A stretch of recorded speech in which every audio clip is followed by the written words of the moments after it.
आज की ये मेरी कहानी एक ऐसी घटना के बारे में है जिसने मुझे हमेशा हमेशा के लिए बदल कर रख दिया। आज से ठीक 20 दिन पहले लोग मुझे सीनियर इंस्पेक्टर सुकांत के नाम से जानते थे, और आज मैं सिर्फ सुकांत हूं और मेरी इस हालत का जिम्मेदार एक फोन कॉल है। आजकल तू बहुत इंतजार कराने लगी है। क्या हुआ, मैं बोर करने लगा हूं या और पैसे चाहिए तुझे? मैंने बिस्तर पर लेटे हुए नैन्सी से कहा। नैन्सी अभी कमरे में आई थी। उसकी सांसें तेज और उखड़ी हुई थी, मानो कोई इसे जान से मारने के लिए उसका पीछा कर रहा हो। नहीं नहीं, ऐसी कोई बात नहीं है। वैसे भी तुम तो मुझे बाकी कस्टमर से ज्यादा ही देते हो, और तुम्हारे साथ मुझे इतनी मेहनत भी नहीं करनी पड़ती। नैन्सी ने अपना बैग टेबल के एक कोने में रखा और मेरे बगल में आकर लेट गई। नैन्सी को तेज तेज सांस लेता देख मेरी वासना की पुकार भी तेज होने लगी। मैंने तुरंत ही नैन्सी को बाहों में भर लिया। मेरे साथ खुश भी है और पैसे भी नहीं चाहिए, तो फिर टाइम से क्यों नहीं आती? कोई बॉयफ्रेंड है क्या? मैंने नैन्सी से पूछा, पर आज उसका ध्यान कहीं और था। मेरे पूछने पर उसने बेमन से कहा, तुम्हें तो सब पता ही है, सुबह कॉलेज, शाम में जॉब। अब घर की अकेली हूँ तो सब कुछ मुझे ही संभालना है, इसलिए कभी कभी कस्टमर्स उठा लेती हूँ। खर्च भी निकल जाता है और घर की ज़रूरतें भी पूरी हो जाती हैं। नैन्सी अभी बोल ही रही थी कि मैंने उसके बदन के कपड़े नोचने शुरू कर दिए कि तभी वायरलेस पर अलर्ट आया। कमिश्नर साहब राउंड पर निकले थे। तेरे की सारे मूड की ऐसी की तैसी हो गई, और तुरंत ही अपने कपड़े पहनने लगा। मुझे जल्दी जल्दी कपड़े पहनते देख नैन्सी बोली,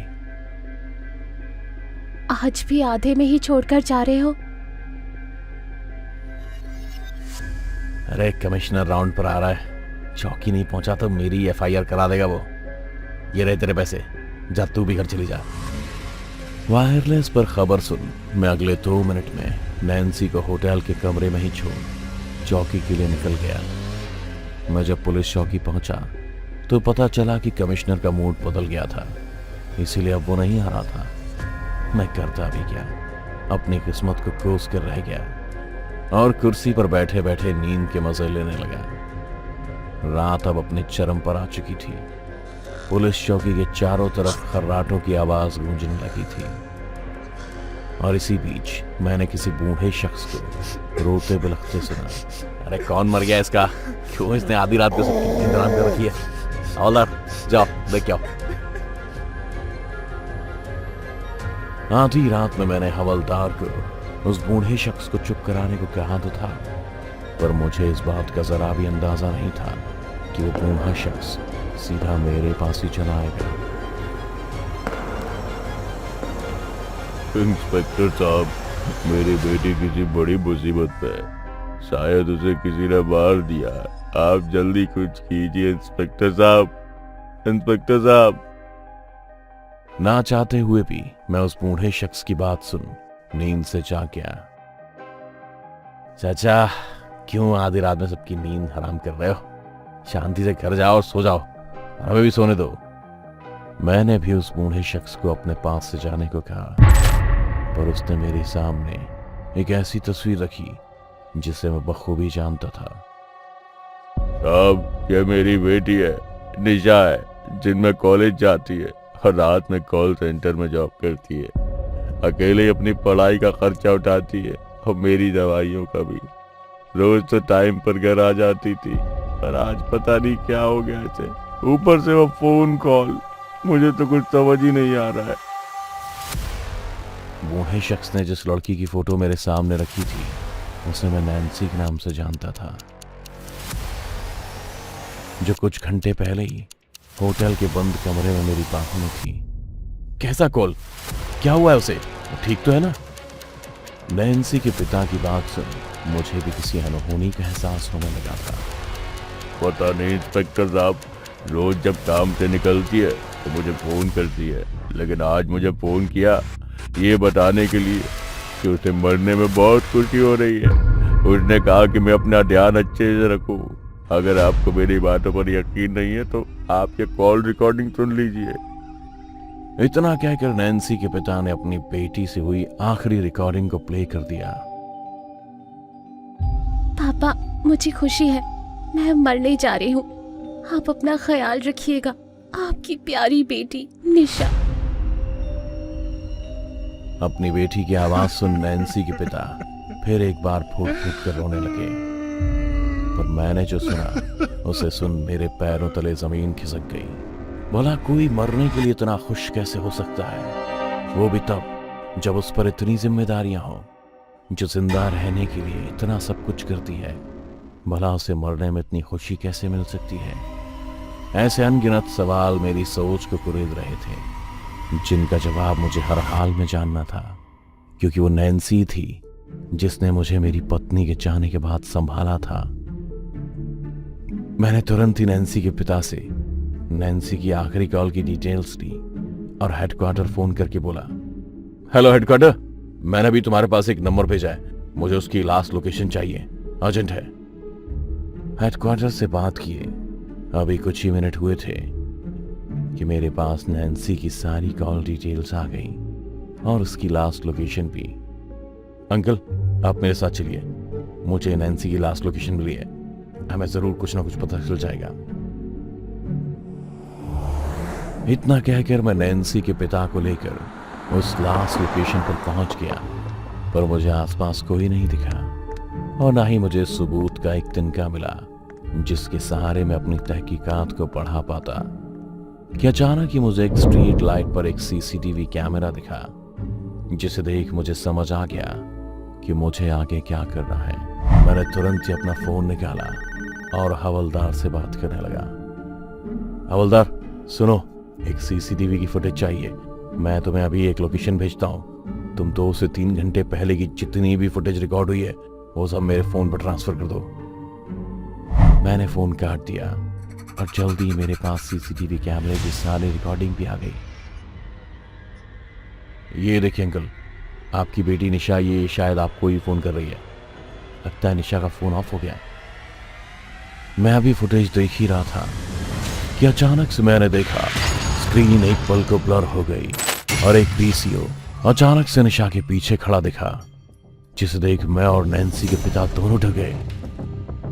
ये पीसीओ बूथ कहां से आया? ये तो आया नहीं था। मैंने चौंकते हुए अंकल से कहा। अंकल भी मेरे साथ सीसीटीवी फुटेज देख रहे थे। सच कहूं तो मुझे वो पीसीओ बूथ कुछ जाना पहचाना लगा, लेकिन इससे पहले मैं कुछ सोच पाता, नैन्सी के पिता ने चिल्लाते हुए कहा, अचानक से ये पीसीओ बूथ कहां से आया? मतलब इसी ने मेरी बेटी की जान ली है। इंस्पेक्टर साहब, इस पीसीओ बूथ को जला दीजिए, वरना ये बहुतों को मौत के घाट उतार देगा। अंकल आप ये क्या करें? एक पीसीओ बूथ कैसे किसी की जान ले सकता है? मुझे तो लगता है कि इसके पीछे किसी गैंग का हाथ है। इंस्पेक्टर साहब, मैं ये सब इसलिए कह रहा हूँ क्योंकि ये पीसीओ बूथ मेरा ही हुआ करता था। अब 15 साल बाद ये मुझसे बदला लेने आया है। नैन्सी के पिता की बातें मेरी समझ से परे थीं। मुझे उनका कहा कुछ समझ नहीं आ रहा था। अंकल साहब साहब बताओ बात क्या है, और इस पीसीओ बूथ से आपका क्या कनेक्शन है? मेरी बात सुन नैन्सी के पिता कुछ सोचते हुए बोले, इंस्पेक्टर साहब, आज से 15 साल पहले मैं इसी शहर के बाहर एक पीसीओ बूथ चलाता था। आसपास के सब लोग मेरे बूथ पर ही बात करने आते थे। फिर एक दिन एमएलए का बेटा किसी लड़की को अगवा कर मेरे बूथ पर ले आया और उसे बेहोश कर मेरे बूथ में ही छिपा दिया। कुछ समय बाद जब मामला चारों तरफ फैल गया तो एमएलए और उसके दोस्तों ने बूथ समेत उस लड़की को भी जिंदा जला दिया और मुझे ढेर सारे पैसे देकर कहीं दूर जाने को कहा, वरना वो मेरा भी वही हाल करते जो उन्होंने उस लड़की का किया था। इंस्पेक्टर साहब, मैं डर गया था। वो लोग मेरे साथ मेरी बेटी निशा को भी मारने की धमकी दे रहे थे। मैं मजबूर था इंस्पेक्टर साहब। अगर मुझे पता होता कि मेरा 15 साल पुराना अतीत मेरी बेटी को कहा जाएगा तो मैं उसी वक्त कानून का गवाह बन जाता। और उन मुजरिमों को सजा दिलवाता। निशा के पिता से पीसीओ बूथ की सारी कहानी जान में तंग रह गया। तो क्या वो गुनहगार आज तक आजाद घूम रहे हैं? पता नहीं, लोगों का कहना था कि वो एक एक करके गायब होने लगे, लेकिन अब मुझे सारी बात समझ आने लगी है। उन सबको इसी पीसीओ बूथ ने मारा है, और जिस इंस्पेक्टर ने उस केस को बंद किया था वो शायद आज भी जिंदा है। मैं अभी इस पूरी वारदात के बारे में सोच ही रहा था कि तभी निशा के पिता ने बुदबुदाते हुए कहा, पता नहीं उस लड़की के बाप का क्या हाल हुआ होगा, कहीं वो आज भी तो अपनी बेटी को नहीं ढूंढ रहा है। निशा के पिता बोल ही रहे थे कि मैंने उनकी बात सुन ली और तुरंत उनसे पूछा, कौन सा पिता? किसकी बात कर रहे हैं आप? इंस्पेक्टर साहब, जिस लड़की को मेरे बूथ में जिंदा जलाया गया था उसका पिता आज भी अपनी बेटी को ढूंढ रहा है। वो बेचारा तो पागल भी हो गया था, हर किसी को अपना नंबर देता रहता था। बोला अगर किसी को उसकी बेटी का पता चले तो उसे फोन करके बता दे, लेकिन आज तक किसी ने उसे एक फोन तक नहीं किया। मैं जाऊंगा अंकल, एक बाप तक उसकी बेटी का आखिरी मैसेज मैं पहुंचाऊंगा। पर बेटा, तुम्हारी जान को खतरा है। उस लड़की की आत्मा अभी भी अपने बदले की आग में जल रही है, वो तुम्हें जिंदा नहीं छोड़ेगी। निशा के पिता ने मुझे रोकने की बहुत कोशिश की, पर मैंने उनकी एक नहीं सुनी और अपना फोन ऑफ कर मैं भी सुनसान रास्ते पर अकेला चलने लगा। और जैसा कि मैंने सीसीटीवी फुटेज में देखा था, फोन ऑफ होते ही पीसीओ बूथ ठीक मेरे पीछे खड़ा था। मैं अपनी हिम्मत बांध पीसीओ बूथ के अंदर चला तो गया, लेकिन वहां से जिंदा कैसे निकलना था ये मैं नहीं जानता था।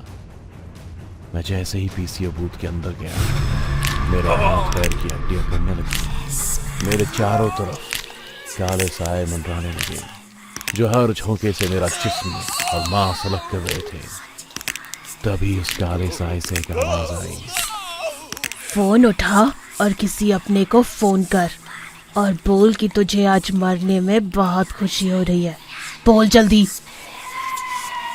मैं जितना वक्त उन काली शक्तियों से लड़ने में लगा था, उतनी देर में वो काली शक्तियां मेरे जिस्म से मांस का लोथड़ा अलग कर देती। ठीक है, तुम जैसा बोलोगी मैं वैसा करने के लिए तैयार हूं। मैंने उन काली शक्तियों से कहा, जिसे सुन वो थोड़ी शांत हो गई।